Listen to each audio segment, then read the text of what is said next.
Oke kawan, jumpa lagi di edisi kali ini ya. Kita hari ini ada di lahan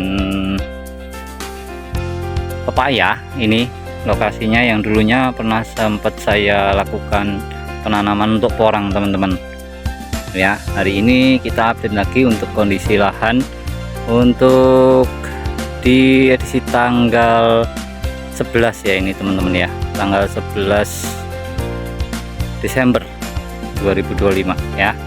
Nah kita update lagi nih kondisi untuk penanaman pepaya ya, walaupun dalam kondisi hujan nih teman-teman, tapi ada beberapa kendala untuk terutama untuk tanaman pepaya kita yang mengalami keriting daun ya, keriting di pucuk daun terutama. Nah apa yang akan kita lakukan teman-teman untuk mengatasi hal ini, karena cuaca saat ini juga kadang panas kadang hujan, kadang panas kadang hujan seperti itu ya. Jadi ini memungkinkan untuk adanya pertumbuhan jamur ataupun virus yang akan menyerang tanaman pepaya budidaya kita.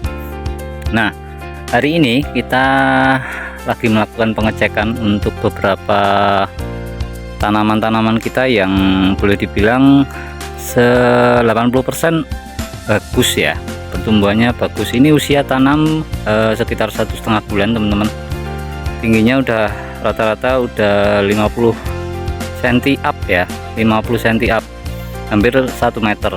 Tapi ada juga beberapa tanaman kita yang mungkin agak sedikit kerdil ya, mungkin kurang pupuknya mungkin ya. Nah pemberian dolomit teman-teman, untuk pemberian dolomit untuk di lahan pepaya ini tetap wajib ya, karena walau bagaimanapun kondisi seperti saat ini, kondisi hujan dan curah hujan yang cukup tinggi ini mempengaruhi pH tanah ya, pastinya akan lebih masam. Makanya kita untuk pemberian dolomit itu wajib teman-teman ya. Nah di sini untuk dolomit kita pemberian setiap 1 bulan sekali ya, ini baru 2 kali untuk pemberian dolomit. Dan sistemnya kita tanamnya, karena ini tanahnya tanah berpasir teman-teman, jadi untuk genangan air ini sangat minim ya, minim berapapun hujan derasnya, tapi lahan ini nggak pernah akan tergenang ya. Nah makanya kita tidak ada namanya sistem parit. Nah kalau kebanyakan petani yang lainnya pada pakai sistem parit ya. Nah kalau kita cuman hanya kita tinggikan, kita gusut ya. Nah seperti ini. Nah, ini tadi barusan hujan, tapi selang beberapa saat genangan airnya sudah hilang ya, langsung hilang. Jadi yang penting kalau untuk tanaman pepaya ini kan bukan tanaman air ya, jadi dia butuh air tapi tidak mau tergenang. Jadi seperti itu teman-teman ya. Lalu untuk trik apa sih yang kita lakukan untuk tanaman pepaya untuk tetap sehat ya, walaupun dalam kondisi curah hujan yang cukup tinggi dan cuaca yang kurang menentu ya seperti sekarang ini. Nah kita lakukan untuk proses penyemprotan dan juga pengocoran kita tetap ya. Kalau untuk pengocoran pertama kita menggunakan NPK Faster, kita campur sama KNO3 merah, lalu kita berikan asam amino, lalu ada ultradap dan juga magnesium sulfat ya. Itu 5 bahan yang kita lakukan pada saat awal tanam, terutama di usia tanam. Setelah pindah tanam itu sekitar 7 hari ya, 7 hari setelah pindah tanam dari bibit. Nah itu kita lakukan, ini sudah dilakukan beberapa kali untuk pengocoran. Dan kita rolling ya, kita rolling untuk cara pemupukannya. 1 minggu kita lakukan untuk pengocoran, lalu minggu berikutnya kita lakukan untuk penyemprotan ya. Nah penyemprotannya kita memakai 5 tadi teman-teman ya, memakai 5 bahan utama tadi. Lalu untuk fungisida dan juga insek itu juga kita berikan pada saat kita melakukan penyemprotan ya, terutama fungi. Kita funginya pakai skor yang 250 EC. Lalu untuk inseknya kita pakai bulldog ya, sama seperti yang saya pakai di lahan apukat ya. Nah, itu sistemnya kontak ya kalau untuk inseknya ya, untuk menghindari adanya ulat maupun belalang ya. Sukanya kalau belalang itu seringnya membawa virus ya.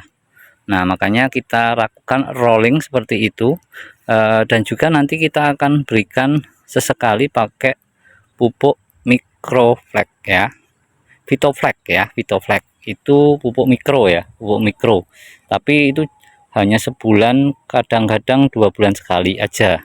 Nah, itu treatment yang kita lakukan untuk menjaga supaya tanaman tetap dalam kondisi prima ya. Nah, untuk trik gimana caranya untuk mengatasi keriting daun yang ini kemungkinan kena virus ya. Nah, ini nanti kita akan coba, tapi ini baru kita coba treatment dulu ya teman-teman ya. Untuk tanaman kalau misalkan pucuknya udah rusak ya, udah terlanjur rusak sekali ya, seperti ini ya, mungkin nanti kita akan lakukan pemotongan atau pemangkasan bagian pucuk ya, supaya nanti kita bisa mendapatkan pucuk baru dari batang utama ya.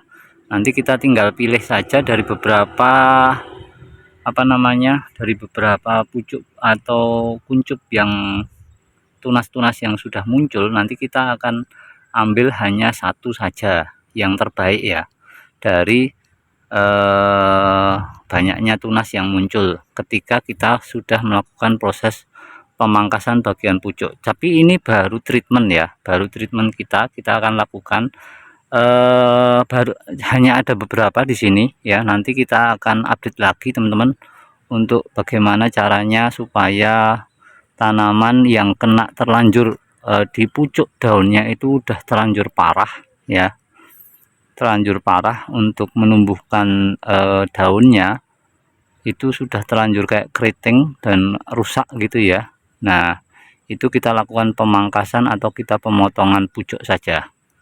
Oke, itu teman-teman untuk update hari ini di edisi bulan Desember ya 2025.